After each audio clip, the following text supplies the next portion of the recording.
ನಮಸ್ತೆ ವೀಕ್ಷಕರೇ, ನಾನು ನಿಮ್ಮ KN ರಾವ್ ಗುರುಜಿ. ಇವತ್ತಿನ ವಿಷಯ 2026 ಮೇ ತಿಂಗಳ ಭವಿಷ್ಯ. ಅದರಲ್ಲಿ ಮೀನರಾಶಿಯ ಫಲಾನುಫಲ ಹೇಗಿರುತ್ತೆ, ಗೋಚಾರ ಫಲ ಹೇಗಿರುತ್ತೆ, ಗ್ರಹಗತಿಗಳು ಹೇಗಿರುತ್ತೆ, ಅದನ್ನು ನಾನು ನಿಮಗೆ ತಿಳಿಸ್ಕೊಡ್ತೀನಿ.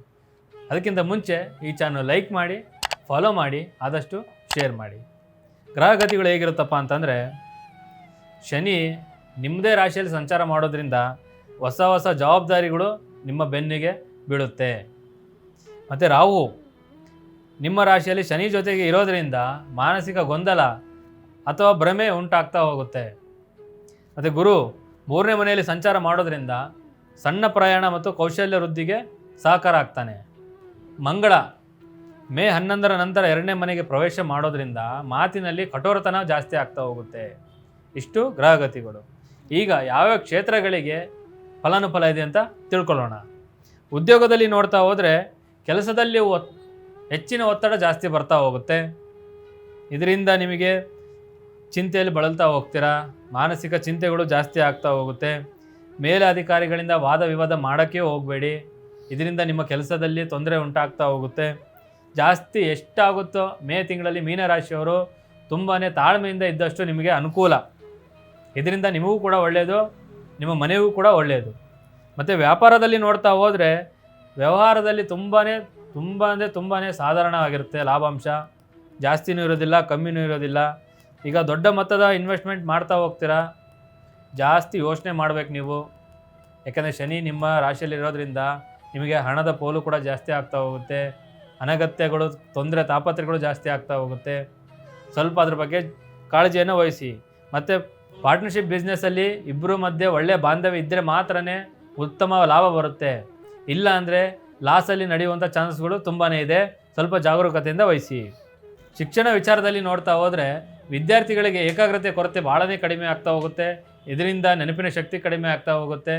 ಓದಿನಲ್ಲಿ ಆಸಕ್ತಿ ಕೂಡ ಕಡಿಮೆ ಆಗ್ತಾ ಬರುತ್ತೆ. ಸ್ವಲ್ಪ ಏಕಾಗ್ರತೆಯನ್ನು ಜಾಸ್ತಿ ಮಾಡ್ಕೋಬೇಕಂದ್ರೆ ಇವರು ಯೋಚನೆಯನ್ನು ಮಾಡೋದನ್ನು ಬಿಡಬೇಕಾಗುತ್ತೆ. ಅವರು ಎಲ್ಲೋ ಇರ್ತಾರೆ, ಅವರ ಮನಸ್ಸು ಏನೇ ಒಂದು ಯೋಚನೆ ಮಾಡ್ತಾ ಇರುತ್ತೆ. ಇದರಿಂದ ಅವರಿಗೆ ತೊಂದರೆ, ತಾಪತ್ರೆಗಳು ಜಾಸ್ತಿ ಆಗ್ತಾ ಹೋಗುತ್ತೆ. ಇವರಿಗೆ ಓದಿನಲ್ಲಿ ಆಲಸ್ಯ ಜಾಸ್ತಿ ಬರ್ತಾ ಹೋಗುತ್ತೆ. ಮೀನರಾಶಿಯವರಿಗೆ ಮೇ ತಿಂಗಳಲ್ಲಿ ಏನು ಓದ್ತಾ ಇರ್ತೀರಾ, ಅವರಿಗೆ ಆಲಸ್ಯ ಬುದ್ಧಿ, ಸೋಮಾರಿತನ ಜಾಸ್ತಿ ಆಗ್ತಾ ಹೋಗುತ್ತೆ. ಇವರು ಕಠಿಣ ಪರಿಶ್ರಮ ಪಟ್ಟರೆ ಮಾತ್ರ ಸ್ವಲ್ಪ ಮಟ್ಟಿಗೆ ಪ್ರತಿಫಲ ದೊರಕುತ್ತೆ. ಸ್ವಲ್ಪ ಆದಷ್ಟು ಎಚ್ಚರ ವಹಿಸಿ. ಮತ್ತು ರೈತರ ಬಗ್ಗೆ ನೋಡ್ತಾ ಹೋದರೆ ಇವರಿಗೆ ಮಿಶ್ರ ಫಲಗಳಿವೆ. ಮೀನರಾಶಿಯವರಲ್ಲಿ ಯಾರು ರೈತರು ಇರ್ತೀರಾ ಅವರಿಗೆ ಮಿಶ್ರ ಫಲಗಳು. ಈ ಕಡೆ ಲಾಭವೂ ಇಲ್ಲ, ಈ ಕಡೆ ನಷ್ಟವೂ ಇಲ್ಲ, ಮಧ್ಯಮ ವರ್ಗದ ರೂಪದಲ್ಲಿ ಇರ್ತಾ ಹೋಗುತ್ತೆ. ಮತ್ತು ಭೂಮಿ ವಿವಾದಗಳಿದ್ದರೆ ಏನೇ ಒಂದು ಜಗಳ ಆಗ್ತಿರುತ್ತೆ. ಎಷ್ಟೋ ವರ್ಷಗಳಿಂದ ಕೋರ್ಟಲ್ಲಿ ನಡೀತಾ ಇರುತ್ತೆ.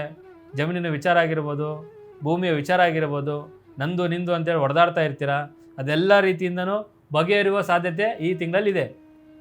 ಆರೋಗ್ಯ ವಿಚಾರದಲ್ಲಿ ನೋಡ್ತಾ ಹೋದರೆ ಮಾನಸಿಕ ಒತ್ತಡ, ನಿದ್ರಾಹೀನತೆ ಮತ್ತು ತಲೆನೋವಿನ ಸಮಸ್ಯೆಗಳು ತುಂಬಾ ಕಾಡ್ತಾ ಹೋಗುತ್ತೆ. ಇದರಿಂದ ನಿಮಗೆ ಆರೋಗ್ಯದ ವಿಚಾರದಲ್ಲಾಗಿರ್ಬೋದು, ಹಣಕಾಸಿನ ವಿಚಾರದಲ್ಲಾಗಿರ್ಬೋದು ತುಂಬಾ ನಷ್ಟಕರ ಆಗುವಂಥ ಚಾನ್ಸ್ಗಳು ತುಂಬಾ ಇದೆ. ಇದಕ್ಕೆಲ್ಲರಿಗೂ ಏನಪ್ಪ ಪರಿಹಾರ ಅಂತಂದರೆ ಸ್ವಲ್ಪ ಧ್ಯಾನ ಮಾಡೋದಾಗಿರ್ಬೋದು, ಪ್ರಾಣಾಯಾಮ ಮಾಡೋದಾಗಿರ್ಬೋದು. ಇದರಿಂದ ಚಂಚಲ ಮನಸ್ಸು ದೂರ ಆಗುತ್ತೆ, ಏಕಾಗ್ರತೆಯಿಂದ ಇರುತ್ತೆ, ಎಲ್ಲ ರೀತಿ ಒಳ್ಳೆಯದಾಗ್ತಾ ಹೋಗುತ್ತೆ. ಮತ್ತು ಪ್ರೀತಿ ಪ್ರೇಮ ವಿಚಾರದಲ್ಲಿ ನೋಡ್ತಾ ಹೋದರೆ ಇಬ್ಬರ ಮಧ್ಯೆ ತಪ್ಪು ತಿಳುವಳಿಕೆಯನ್ನು ತಿಳ್ಕೊಳೋದನ್ನು ಬಿಡಬೇಕಾಗುತ್ತೆ.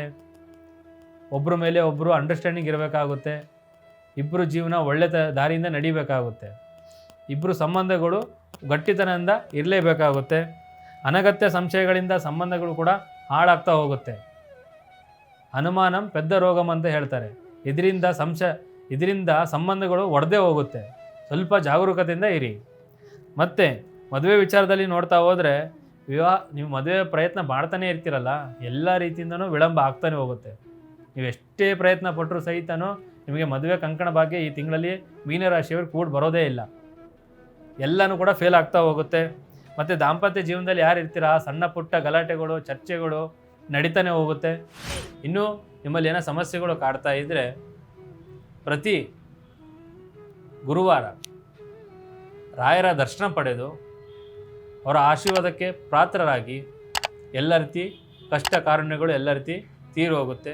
ಇನ್ನೂ ನಿಮ್ಮಲ್ಲಿ ಏನಾದ್ರು ಸಮಸ್ಯೆಗಳು ಜಾಸ್ತಿ ಇದ್ದರೆ, ಇನ್ನೂ ನಿಮ್ಮಲ್ಲಿ ಗೊಂದಲಗಳು ಜಾಸ್ತಿ ಇದ್ದರೆ, ಇನ್ನೂ ನಿಮ್ಮ ಮನೆಯಲ್ಲಿ ಕಿರಿಕಿರಿ ಆಗ್ತಾ ಇದ್ದರೆ, ಕಷ್ಟ ಕಾರಣಗಳು ಜಾಸ್ತಿ ಆಗ್ತಾ ಇದ್ದರೆ ಒಮ್ಮೆ ನಮ್ಮನ್ನು ಸಂಪರ್ಕಿಸಿ. ಸರ್ವೇ ಜನ ಸುಖಿನೋ ಭವಂತು. ಒಳ್ಳೆಯದಾಗಲಿ ವೀಕ್ಷಕ.